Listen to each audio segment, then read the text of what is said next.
very near the crime scene on your way from your residence to, I guess, to lunch or to wherever you were going next? No, I did not.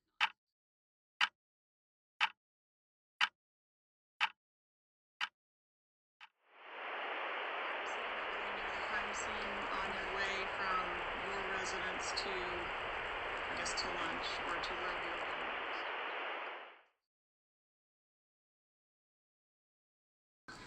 Did you go to the crime scene or very near the crime scene on your way from your residence to, I guess, to lunch or to wherever you were going next? No, I did not.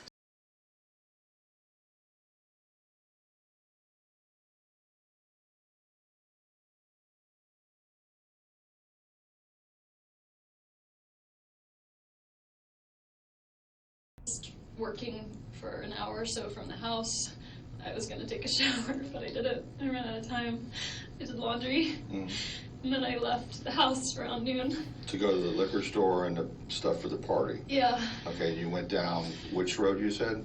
I went down Trescott. Okay. I saw a police car there, and I just thought it was blocked, so I just turned around and drove to, I went down the rest of Centerville, went up Benton, took Benton across, went to ABC Liquors, bought the bourbon. I'm a little confused. You're up on Centerville Road. What's your purpose of driving down Trescott? It's usually the shortcut to get to Monroe. To get to Monroe? I usually take it as a cut through to get to Thomasville or Monroe. Okay, all right, so you... I don't know why I said Monroe. I was thinking Mosaic, Monroe, Thomasville. Okay, so when you come down into town on Centerville... I almost always cut through Trescott. Trescott and just drive by your old house? Well, I do it as a way of like coming to terms with a divorce, but yeah, sometimes I drive there. If I'm too sad, I drive around. Okay. If the kids aren't home and I know they're not home, I feel better about driving by the house, but yeah, it's shorter and I just usually drive by. It's shorter than going all the way down to Benton? All the way down Centerville and around Benton. It's just a shortcut I always took. Okay, so you turned around and went back to Centerville, I take it? Yeah. Down to Benton? And went to the liquor store down there on Thomasville? Yeah. The one at Benton Road? ABC Liquors, it's at, Benton. Mm-hmm. Okay. All right. Did you make a purchase there? Yeah. And that was sometime after 12? Probably 12:30. Okay. All right. And I talked to a guy there because I don't really buy much alcohol, and so they wanted bourbon, and I asked the guy, we had a whole conversation about bourbon and my eyes, like... Your eyes? He just said, your eyes are really blue, and... You have contacts? Okay. And did you make any stops between leaving your residence and going to the liquor store? Maybe I purchased gas?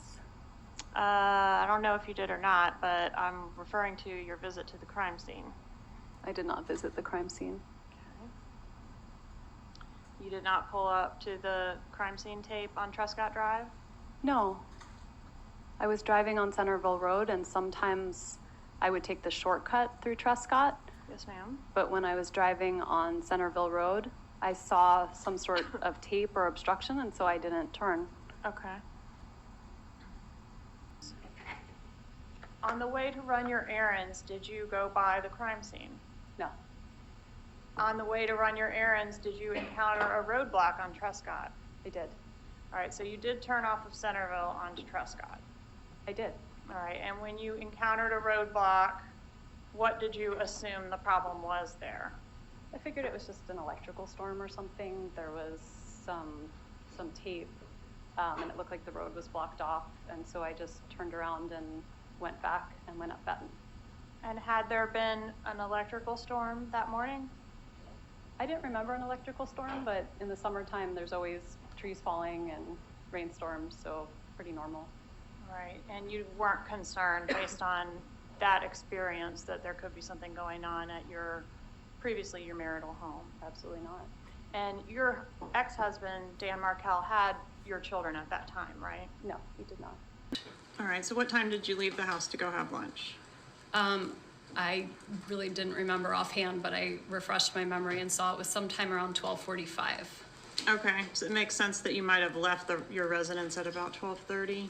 Sure. Okay, and did you go to the crime scene or very near the crime scene on your way from your residence to, I guess, to lunch or to wherever you were going next? No, I did not. So you never turned on Trescott Drive that day? I went to turn on Trescott Drive, but I saw that it had been blocked off by some tape, and so I just kept driving on Centerville. Okay, and when you had to turn around at the tape, right, to go back out? I think I tried to turn right, and it couldn't turn, so I would have made like the kind of turn, like a K-turn, and kept going. Was there a roadblock there with, There was tape. yeah, and an officer was there? I with didn't see an officer, but I did see a car. a law enforcement marked vehicle? Okay, did you have any contact with the officer? No, Okay. Did you do anything after that to try to find out what was going on down that roadway? no, I just assumed it was weather, or maybe a tree fell. Had there been bad weather that day? No, but it was summertime, and there's electrical storms and trees fall, so that would have been pretty normal for summertime. Where were your kids supposed to be at the time that you encountered that roadblock? They would have been at school. And that's at the creative preschool? That's right. Who took them to preschool that day? Danny, And who was supposed to pick them up from preschool that day? me. All right, so did you know for sure that they had made it to preschool that day at the time you encountered the roadblock? I just assumed, I mean, if they hadn't made it to preschool, Danny would have let me know, but Did you attempt to call Dan Markell when you encountered the roadblock? no, I didn't think anything of it. I didn't think it was related to the house. Had you talked to Dan Markell or your kids that morning? My kids know, but that would have been normal, and Danny and I tried to get in touch with each other, but we were trying to figure out where Ben was gonna go to kindergarten at the time, and we left voicemails for each other, but didn't get to talk. Okay. Did he leave you a voicemail message that morning? He did. Okay. I asked you earlier about him being scheduled to leave town the day after he was killed. Do you know where he was planning to go? He was going to New York to see his girlfriend.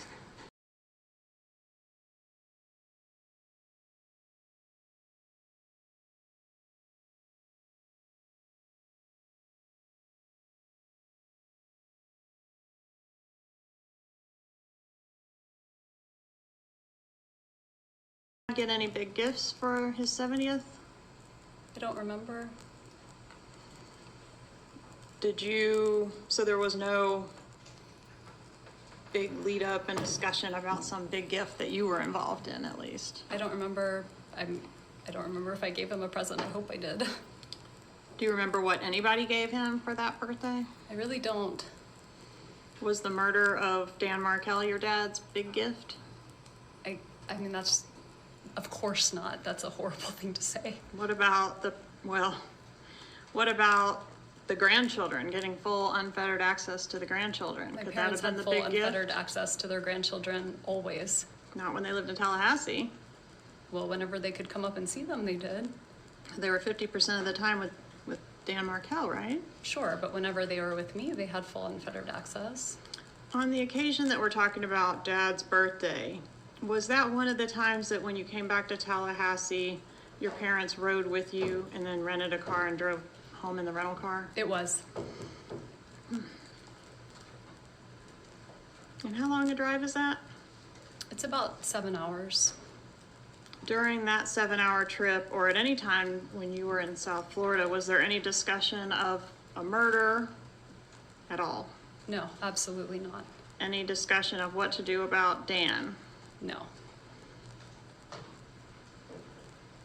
Any further discussion about bribing, converting to Christianity, any of those strategies? No, that ship had long sailed. Any discussion on that trip about the pending motion to preclude your mom from having contact with the kids? No. What was wrong with the TV that was repaired the morning of the murder? I think one of my boys might have thrown something at it. There was like a little crack in the TV. How long had the TV been broken at the time that it got repaired? I honestly don't remember. Could it have been a long time, quite a long time? No, it could have been, I mean, I would be completely speculating. I don't remember how long it was broken for. Do you remember who repaired the TV? Yes, it was called the Geek Squad. Do you remember the window that the Geek Squad gave you for when they were going to be at your home to do this repair? I do. I think they said it was 8 to 12 or 9 to 1, something like that. Okay, would you agree with me if I told you it was 8 to 12? That sounds right. All right, and do you recall what time the repairman actually arrived? No, but I remember they came on the early side. Okay. And was the repair done? No, Why not? because I called my brother to find out how much a new TV would cost versus how much the repair cost, and it didn't make sense to repair it. It's cheaper to buy a new TV. Yeah. The records indicate the repairman was there for about 45 minutes. Does that sound accurate to you? Sure, that's my best, sure. Why was he there for that long, just to tell you, like, this thing can't be repaired, or it's cost prohibitive to repair? Do you remember? I don't. My guess is he was there to try to see how he could repair the TV, and then he gave me an estimate, and then I found out what the estimate compared to the cost of a new TV would be. Who paid the repairman? I did. The repairman, you're familiar with his statement that you seemed really upset that day. What were you upset about? I have no idea. You were asked about Jeffrey Lacasse and the way that your relationship ended. What is OkCupid? OkCupid is a dating website. Were you on that dating website? I was. Were you on that dating website at the time that you were dating Mr. Lacasse? No, I wasn't. And were you speaking, so I guess if you weren't on it, you weren't speaking to multiple men from the website during the time you were dating Mr. Lacasse. And I'll remind you that you provided your phone in this case, and it was cell-brighted, downloaded. Objection, argument.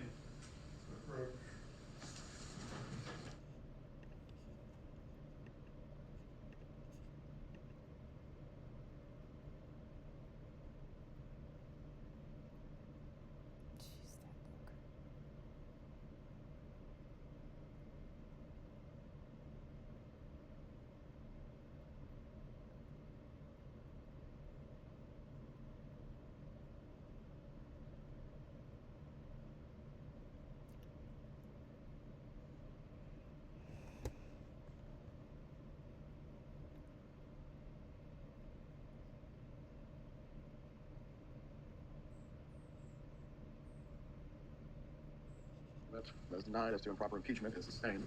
Jury is to disregard the last comment from the prosecutor. Go ahead. Didn't you just say that you weren't on OkCupid at the time that you were dating Jeffrey Lacasse?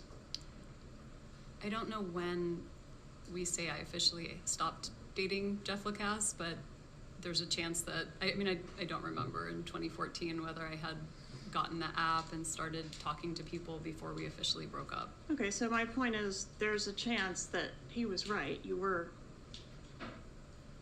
being unfaithful, or at least talking to other people. He had a reason to be jealous. I think he had some serious jealousy issues that may or may not have been founded. Yeah, I think we got from your testimony that you believe he had serious jealousy issues. My question to you is, did he have a reason to be? No. So he was wrong. He was wrong in June when he accused me of being with multiple people that I wasn't with, yes. Okay. Movie How to Train a Dragon 2 to give the kids a special movie night, and I have text messages where I'm discussing having seen the movie by the 18th with friends. So you were able to refresh your memory? Yeah, I was able to by going refresh through my, those? yeah. Okay. All right, so do you get the movie, or? Well, it was back in the day, it was Redbox, so I rented a DVD from a Redbox. It was 2014. All right, and go over there with the movie, and what happens when you arrive? I walk in the door, and Miss Adelson asked me to look at her television because there's something wrong with the television. And what was wrong with the television? Well, I turned it on, and I was immediately confused because it really shouldn't have been a question. As soon as you turn the TV on, it's been struck by an object and is damaged and basically unusable. Can you explain what the damage looked like?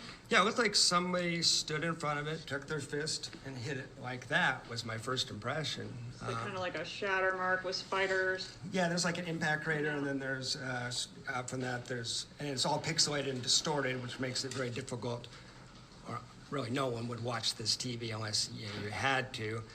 And I had second thoughts about that. I looked around the room, maybe the kids broke it, so I looked all around the room, and it didn't seem plausible that the children broke it. They're very small.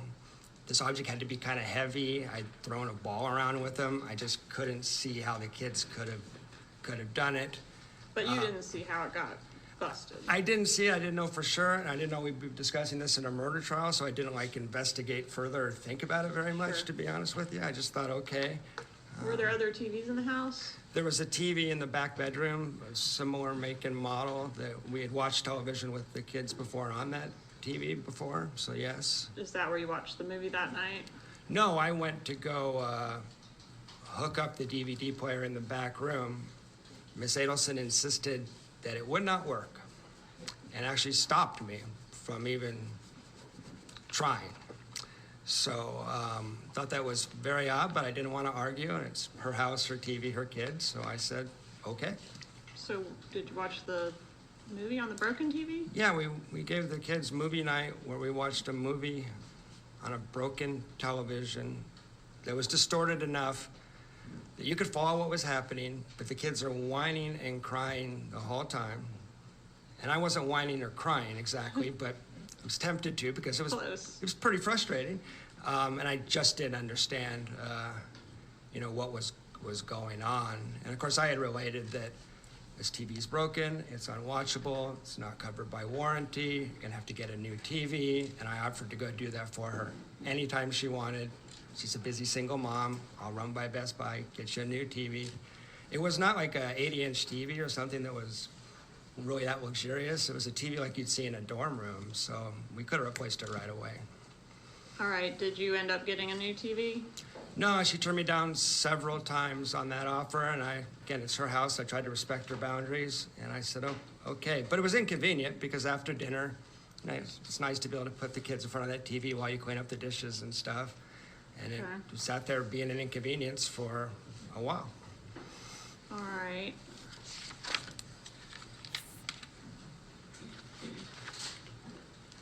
I want to ask you about, when is Ms. Adelson's birthday? April 22nd, Okay. Earth Day. I've got this out of order. Let's skip over that for now. What was wrong with Dan's mother trying to make arrangements for the kids in the event of your arrest? Wasn't that a kind thing to do? I don't think it's kind to put my children in foster care. Wasn't the foster care intended only to cover the time frame that it would take for her to get on a plane and get here? She never said that. You thought she was just gonna leave them in foster care? I didn't know what to think. They have a mother, they don't need to be in foster care. But they wouldn't have a mother in the event of your arrest, Ms. Adelson. Wasn't that the intention of the email? I don't know what the intent of the email was. I was not going to be arrested for a crime I didn't commit. She didn't know that though, did she? I don't know what she knows or doesn't know. I can't speak Does- to that. Do Dan's parents know whether you committed this crime or not? I don't know how to answer that question. How would they? Particularly back at the time that she sent that email. It was fresh at that time, right? I'm sorry, what was fresh?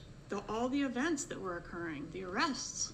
That was 2 years after Danny's murder. I don't know what she knew or didn't know. I know that my children don't belong in foster care.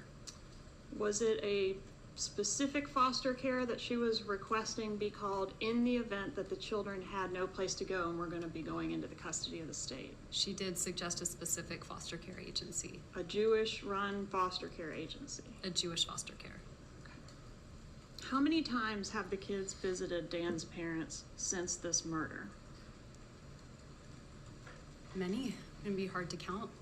Countless times? Countless times. How many times have they seen him in the last year? We had a visit with Danny's dad and the boy's cousin this summer. We've had a lot of Skype visits. They do live in Canada, so it makes it a little bit harder to have in-person visitation.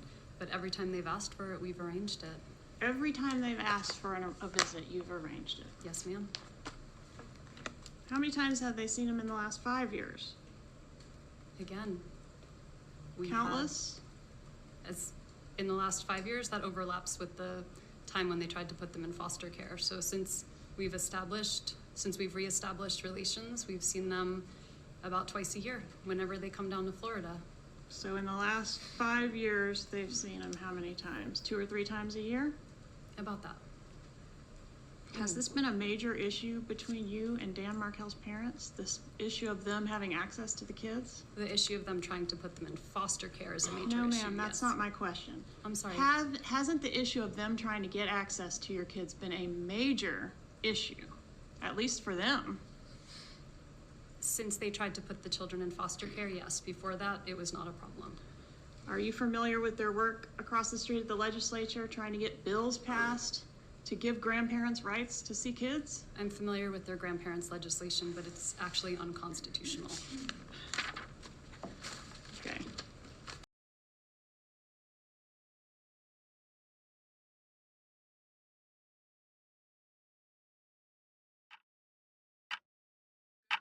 The crime scene or very near the crime scene on your way from your residence to, I guess, to lunch or to wherever you were going next? No, I did not.